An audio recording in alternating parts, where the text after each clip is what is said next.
treated right. You mean to tell me you lied to these people and they just treated you for glass when you had a bullet in you? Just saying, okay, I'll give you the benefit of the doubt. Let's just say they were dumb.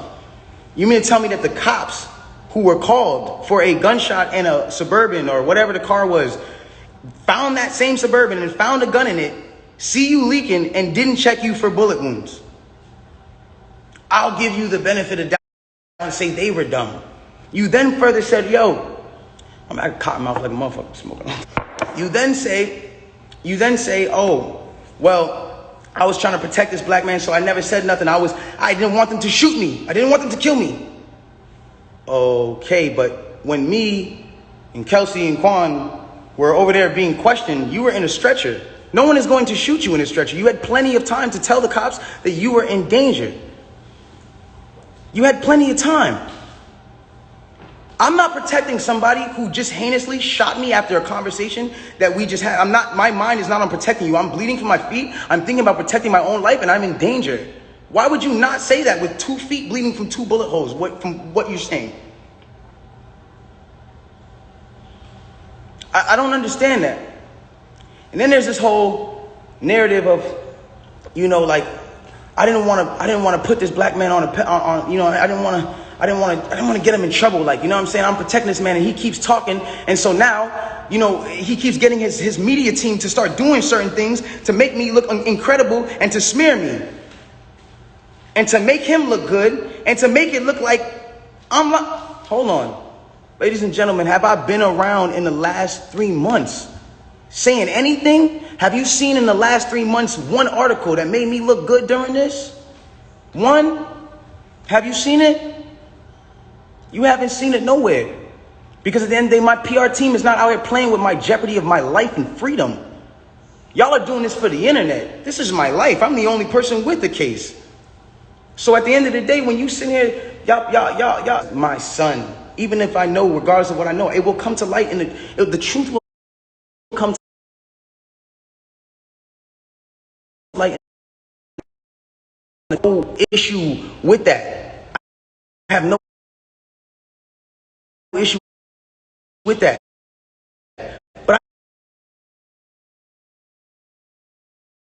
I need y'all to understand, like, I'm a human being, bro. Like, this shit hurts, bro. Seeing my friends I thought were like cool people, like, you know what I'm saying? And it's like, yo, everybody just shunned me. Everybody was on quarantine radio, hee hee ha ha ha. And the second y'all have an accusation, not even evidence, niggas just come bash me.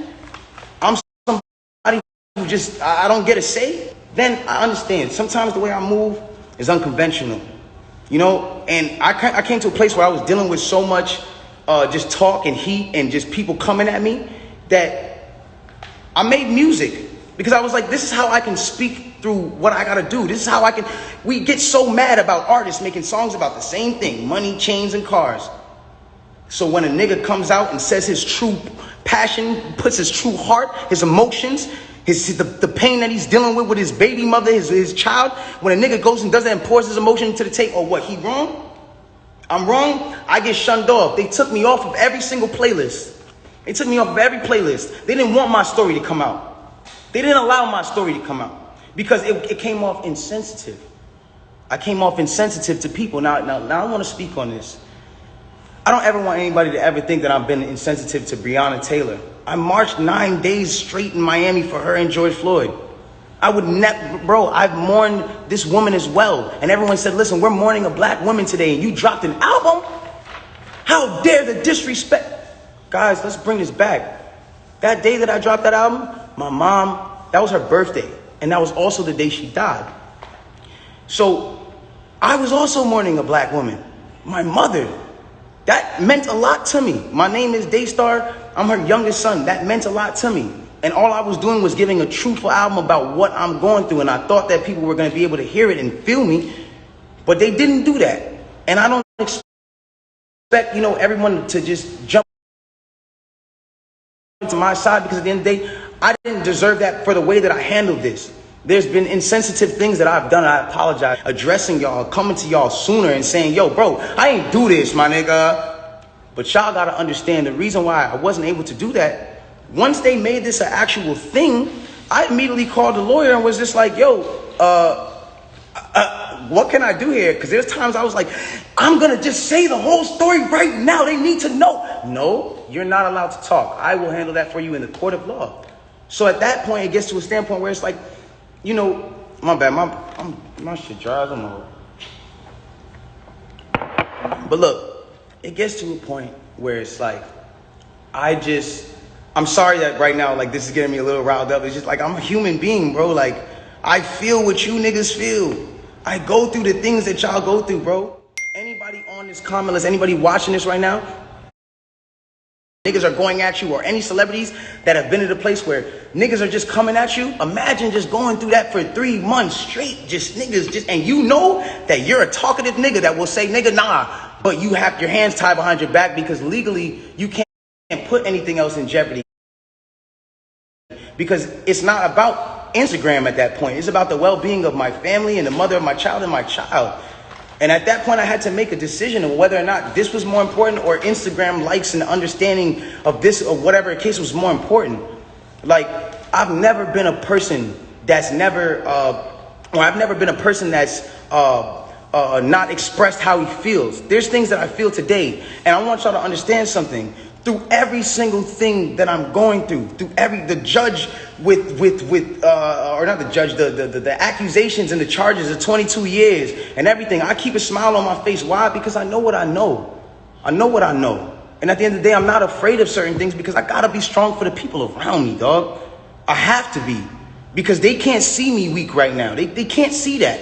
I can't allow, my fans can't see me weak right now. I can't allow them to do that. And I'm not a weak person. I pray to God, this whole experience has got me so much closer to God and made me understand certain things about certain people and how they gonna operate when something happens. And it made me realize this is how people operate, and it's cool. You know what I'm saying? Like, this is another thing I wanna address on, and I don't care who looks at me, how they look at me. Like, my point of this is not to make y'all start bashing her.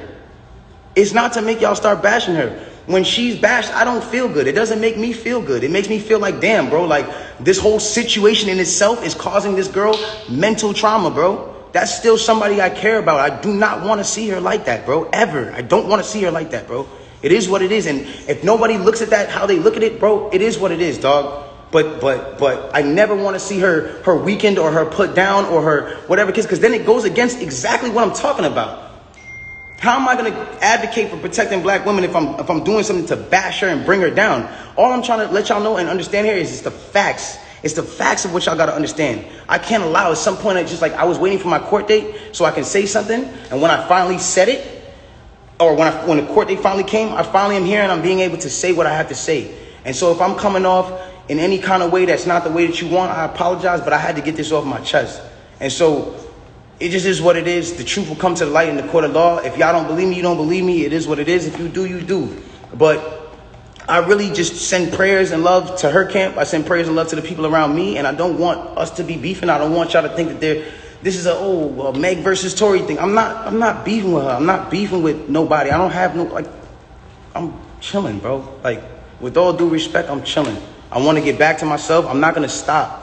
When y'all see me at the club, and I'm chilling, I'm partying. When y'all see me, if I come back with quarantine radio around Halloween, that's because I want to have fun. I want to still be the person I am. I want to still spread light.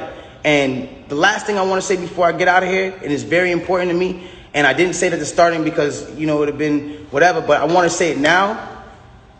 The whole situation with Nigeria and the things that's going on with Nigeria right now are crazy. I'm sending 100 prayers over there, and I want to raise awareness for all of my celebrity fans to understand what the whole SARS movement and all that stuff is going on. They got people that are in the government that are just like just randomly, because they're governed by the government, can randomly just go out on the streets and just do shit to people, rob people, punch up your kid, all kinds of wild stuff. And this is going on right now in Nigeria. And I feel like it's something that I didn't want to be insensitive to, because at the end of the day, like, I'm on live right now with 200,000 people. You know what I'm saying? And at the end of the day, like, I'm not going to be insensitive to the fact that somebody else is going through something, regardless of me going through what I'm going through. Everybody, please bring some awareness to SARS. Please bring some awareness to the things that are going on in Nigeria. And let's do whatever we can do to help build Nigeria and bring our people back, because that's the motherland. That's where we all come from. In some sort of way, in the bloodline and the ancestry, that's where we all come from. I just wanted to get that off my chest. I'm going to let you